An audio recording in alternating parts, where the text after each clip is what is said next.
मन मंदिरा गजर भक्तीचा.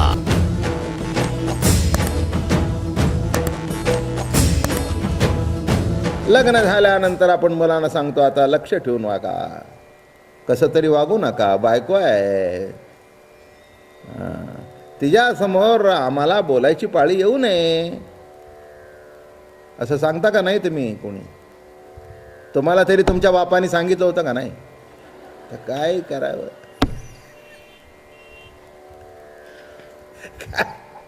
हो, सगळे म्हातारे कोतारे काय सगळे त्याच्यातूनच गेलेले आहेत. बाप सांगतोच बरं का. लग्न झालंय आता, लवकर घरी या, नाक्यावर उभे राहू नका, घरी बायको आहे हे विसरू नका, आई नाही काय, घरी बायको आहे विसरू नका, घरी या, जरा लक्ष घाला संसारात.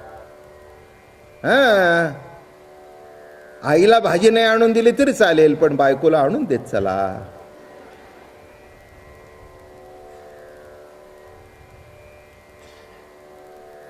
आईला म्हणता येतं, ते म्हणते बरं बाबा, अजून माझ्या बाबाची लीला चालू आहे. आता ही लीला केव्हा संपायची? पुढच्या अध्यायातली लीला भेटल्यावर.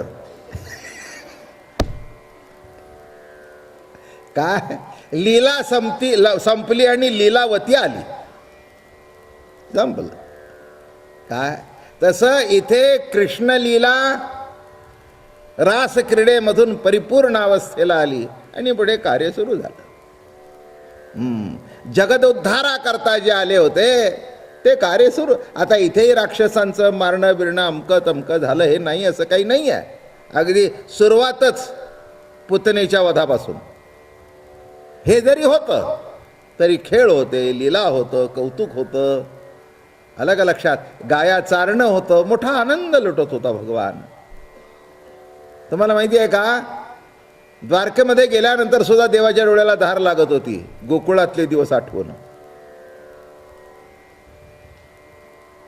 बरं का, गोकुळ वृंदावनातले दिवस आठवून, हो, तिथल्या गोपिकांचं स्मरण, तिथल्या गोपाळांचं स्मरण होऊन देवाच्या डोळ्याला सुद्धा धार लागत होती. खरंच आहे, लहानपणाचं आयुष्य ना बिगर जोखमीचं असतं, कशाचीच काळजी नसते. कशाची काळजी असते पोरांना? पोरांना काळजीच नसते. काय वयात येणं म्हणजे काळीज जागृत होणं. काळीज जागृत झाल्यानंतर काळजी वाटते. कळलं का तुम्हाला? काळीज जे आहे ना ते जागृत होत नाही, आणि हे संसारात आले की त्यांना मुलं बाळ झाले की थापाला झालं, काळीज जागृत झालं. काळजी आली, याला संसार म्हणतात. लक्षात ठेवा, जयाचे निकृपा कटाक्षे आलक्ष लक्षे विणलक्षे. आलक्ष स्वरूप लक्षावर न लक्षात येता येत. म्हणजे काय?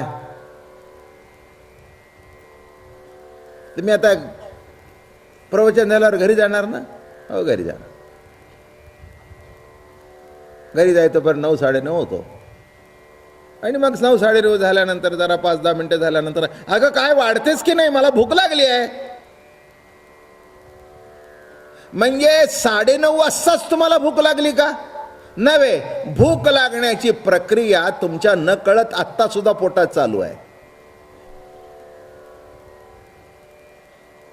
भूक लागण्याची प्रक्रिया जी आहे, जे दुपारी खाल्लं ते पचवणं, काय तिथे पोटामध्ये पोकळी निर्माण करणं, तिथे भूक लागणं, हे तुम्हाला 9:30ला लागलेली कळेल, पण आता लागण्याची प्रक्रिया पोटात चालू आहे.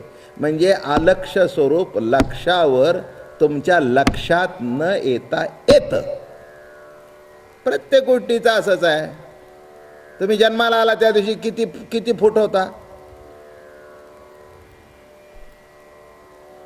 किती फूट होता? वाढलेला तुमच्या तरी लक्षात आला का? वाढलेला लक्षात आला का? एकदम 2-3 वर्षांनी बघितलं लक्षात येतं, अरे वा मग एकदमच वाढला. हा एवढा आहे म्हणजे आईच्याही लक्षात येत नाही, त्याच्याही लक्षात येत नाही. पण लक्षात न येता अलक्ष लक्षावर लक्षात न येता येत आहे.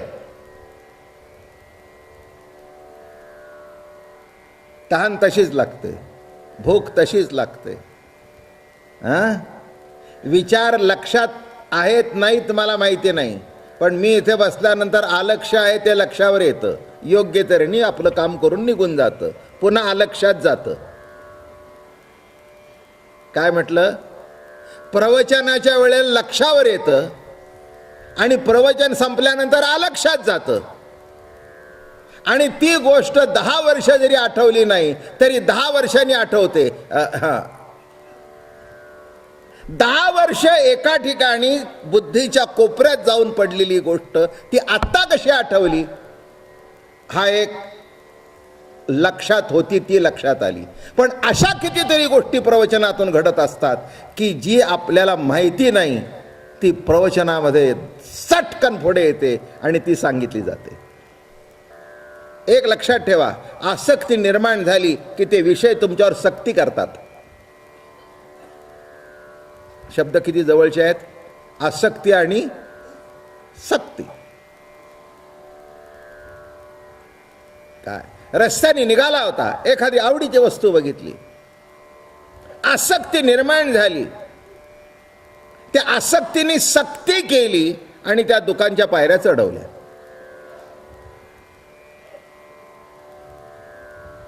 काय म्हटलं मी? आसक्तीने काय केली? सक्ती केली. लक्षात ठेवा. तसं दृश्य विषयाच्या ठिकाणी संसारावर आसक्ती नसणं हेच ध्यान आहे. त्याच्यातली आसक्ती निर्माण नसली की तिथे लक्ष जाणार नाही. लक्ष कुठे लागून लक्ष लावून अंतरी कृष्ण पाहती नर नारी. लक्ष लावून अंतरी आणि कृष्ण पाहती नर नारी. लक्ष अंतःकरणामध्ये होतं, हृदयाच्या ठिकाणी होतं, हृदयाच्या ठिकाणी वस्ती करणाऱ्या परमात्म्यावर होतं. अंतरात लक्ष लागल्या कारणाने बाह्य वस्तूमध्ये बघत होत्या, पण लक्ष तिथे होतं. काही वेळेला आपण पुष्कळ सवयीनुसार काम करत असतो, पण लक्ष दुसरीकडेच असतं, म्हणजे ध्यान दुसरीकडेच असतं. बोलणं समजलं का? काम करतो सवयीनुसार ते काम नीट सुद्धा होतं. माझं बोलणं कळलं का? सवयीनुसार ते काम काही चुकत नाही, पण लक्ष आणि अगदीच लक्ष जर बेताल झालं तर मग गोंधळ होतात. मग नवरा म्हणतो, काय स्वयंपाक करताना लक्ष नव्हतं का? बरं का, जेवताना तो जेवत असतो, चपाती खात असते, बायको काहीतरी बोलत असते, याचं काही लक्ष नसतं. ती म्हणाली, अहो तुम्हाला ऐकायला येतंय का? माझं बोलणं कळलं का? तसं दृश्य संसाराच्या ठिकाणी आसक्ती नसणं हेच एक ध्यान आहे. योगशास्त्रामध्ये आपल्या लक्षामध्ये एकाग्रता होणं हे ध्यान आहे. लक्ष स्वरूपामध्ये एकाग्र होणं हे ध्यान. अलक्ष स्वरूप दिसतं ते लक्ष आहे आणि दिसत नाही पण जे आहे ते अलक्ष आहे. जयाचे नि कृपा कटाक्षे आलक्ष लक्षे विनलक्षे साक्षी विसरला साक्षी निज पक्ष गुरुत्वे. आलक्ष लक्षावर लक्षाशिवाय येत आहे. त्याला थोडंसं आता आलंय संपत अध्यात्म सांगत सांगत कृष्णचरित्र सांगावं. आता काय, कृष्ण जवळजवळ गोकुळातून बाहेर पडतोच आहे. काल रासक्रीडेतली सुमनमाला सांगितली. आता कृष्ण गोकुळातून बाहेर पडायला निघालेलाच आहे. आता त्याचं कर्मकांड सुरू होईल. रासलीला संपली की लीला संपली आणि कार्य सुरू झालं. कळलं? मग कंसाला मारणं येईल बरं का. मथुरेवर आक्रमण होत आहेत म्हणून द्वारका निर्माण होईल. मग माझ्या बाबाचं लग्न होईल. मग रुक्मिणीला पळवून आणील. कळलं का तुम्हाला? काय कळलं? काय होईल? रुक्मिणीला पळवून आणील. मग 16,108 सापडलेल्या त्यांना सोडून आणील. वेळी प्रसंगी प्रवचन करील. वेळी प्रसंगी खोटं नाटक करील. माझं बोलणं कळलं का? काय सुरू झालं? लीला संपली. भक्तांच्या प्रेमाचं दर्शन, भक्तांच्या ओढीचं दर्शन.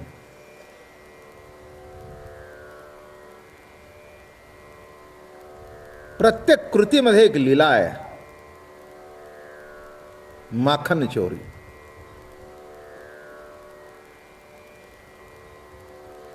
गवळणीचा पदर धरण्यामध्ये सुद्धा लीला आहे. हसण्यामध्ये सुद्धा लीला आहे. कपटामध्ये सुद्धा लीला आहे. त्याला गवळणी म्हणाल्या तू कपटी आहेस. त्याचा अर्थ तुम्हाला माहिती आहे का? क म्हणजे सुख आणि त्याच्या आड जो पडदा धरलाय असा जो धरतो तो कपटी. पट, पट म्हणजे पडदा. पट शब्दाचा अर्थ काय आहे?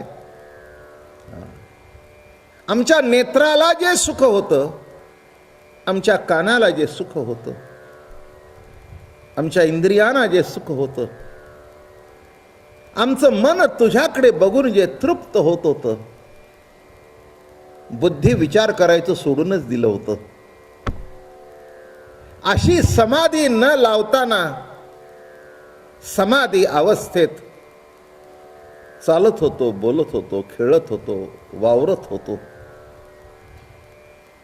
अशा जे समाधीचं अलौकिक सुख होतं त्याच्यामध्ये तू पट निर्माण केलास म्हणून तुझं नाव कपटी आहे. कपट मोठा गोड अर्थ आहे.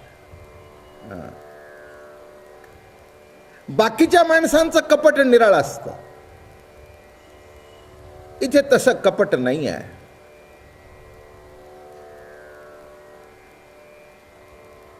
इथे कपट एवढ्या करताच आहे की वियोग घडावा आणि त्या माध्यमातून संयोग सुद्धा विशेषत्वाने दर्शनात यावा, अनुभवात यावा. आणि म्हणून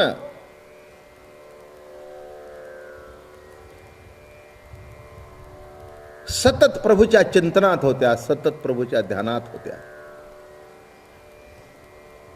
ध्यान लावणं निराळं आणि ध्यानात सतत असणं निराळं. लब्धलिनादी लागली समाधी, मुड जन नर नारी लोकारे.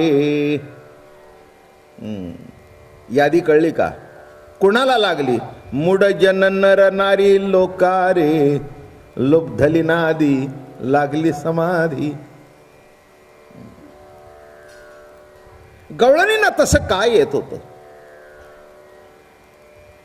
त्यांना समाधी माहिती नव्हती, त्यांना ध्यान माहिती नव्हतं, पण त्यांचं ध्यान उतरलं नव्हतं.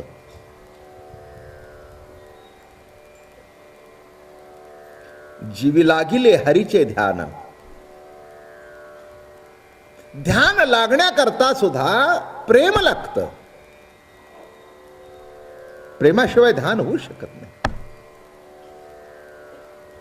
नाही का? प्रेम म्हणजेच ध्यान.